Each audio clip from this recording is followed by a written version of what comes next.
Harabeler zincirine bir yenisi ekleniyor. Bir zamanların muhteşem görünüşlü İngiliz konsolosluğu binası, Britanya İmparatorluğu'nun çökmesinden sonra harap duruma gelmiş. Konsolosun özel olarak Viyana'dan getirdiği Tonet marka iskemleler çoktan yakacak niyetiyle kullanılmış. Binayı ayakta tutan tek şey, Swanheden gibi bir zamanlar burada bulunmuş ünlülerle ilgili hatıralar olsa gerek. Bugün yıkılmakta olan bu binalarda bazı Pakistanlılar barınıyor. Tanrı karanlık geceye bir nur indirdi. Yıl 1983. Gökten bir parıltı indi ve hükmedenleri aydınlattı. Ve Özerk Uygurlar bölgesinde son birkaç yıl içinde yüzlerce muhteşem cami inşa edildi.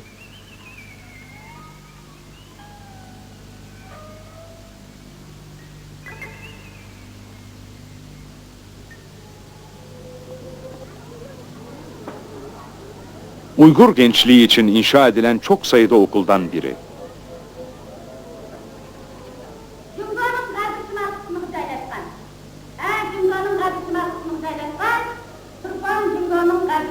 Doğu Türkistan'da yaşayanlar için dış dünyadan haber almak son derece önemli bir olay. Çin'de yaşayan Türkler, Kiril harflerinin kullanıldığı kısa bir aradan sonra yine Kur'an yazısı olan Arapçaya dönmüşler. Turfan'dakiler yeni kuşaklara dış dünyayı, Avrupa'yı, Amerika'yı ve Avustralya'yı kara tahta ve tebeşir yoluyla işte böyle anlatıyorlar. Yani Şimali Amerika'daki yani Afrika tarafından olmuş.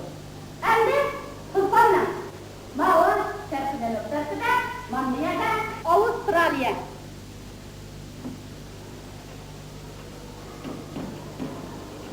Dönüşte bak.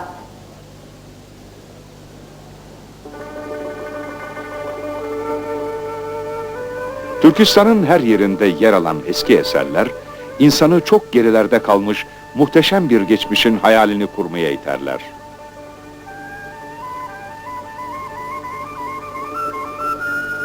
Türkistan'ın en büyük kahramanlarından ve din büyüklerinden biri olan Apak Hoca'nın Uygurlarca kutsal sayılan türbesi Kaşgar yakınlarında bulunmaktadır. 19. yüzyıl Uygur mimarisinin güzel bir örneği. Bu Çiniler adeta Uygurların içinde yatan yaratıcı kuvvetin bir defa daha kendini göstermek istediğini anlatır gibi.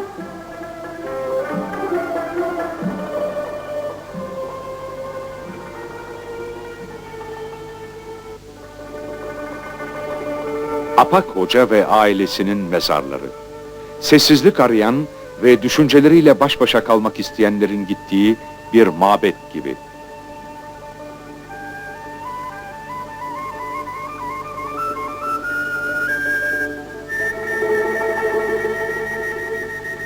Apak Hoca'nın türbesi, Uygurlara yavaş yavaş sönen bir devrin üstün niteliklerini hatırlatan ve yeni kuşakları başarılı olmaya zorlayan bir anıt gibi dimdik ayakta duruyor.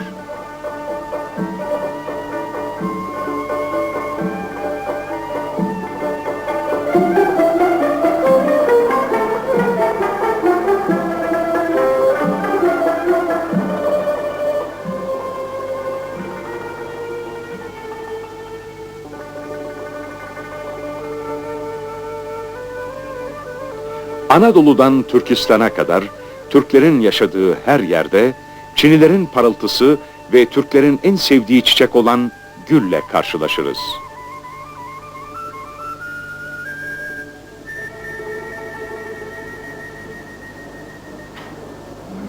Uygurlar eskiden beri gülün güzel kokulu yapraklarını kullanarak içindeki şifalı maddeleri ve gül yağını ilaç yapımında kullanırlar.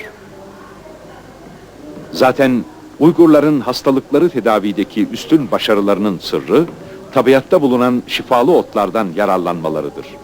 Hekim ve yardımcıları, tabiatın da desteğiyle kendi gücünü hastaya vermeye çalışarak onu iyileştirirler.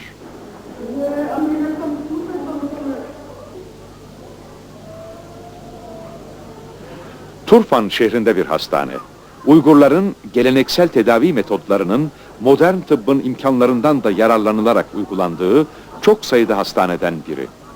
Yeninin ve eskinin uyumlu beraberliğine güzel bir örnek. Doktorun sana yardım etmesini istiyorsan dediklerine inanmalısın. Böyle der Kutat Kubilik. Uygur doktor da muayene eder, nabza bakar ama önce hastanın kalbini ve güvenini kazanır. Hastasına daha çok telkin ve tavsiyelerde bulunur. Mucizeler yaratan Uygur doktorlarının sırrı herhalde kendilerini hastanın yerine koyabilme kabiliyetleridir. Uygurlar hasta organlarla ağrıya karşı fazla duyarlı vücut bölgeleri arasında bir bağıntı olduğunu uzun zamandan beri bilmekteydiler. Çinliler bu bilgilerden yararlanarak akupunktur tedavisini geliştirmiş olabilirler. Çünkü Turfan'daki mağaralarda yapılan arkeolojik araştırmalarda ortaya çıkan eserler Uygur tedavi metotlarının ne kadar eski olduğunu göstermektedir.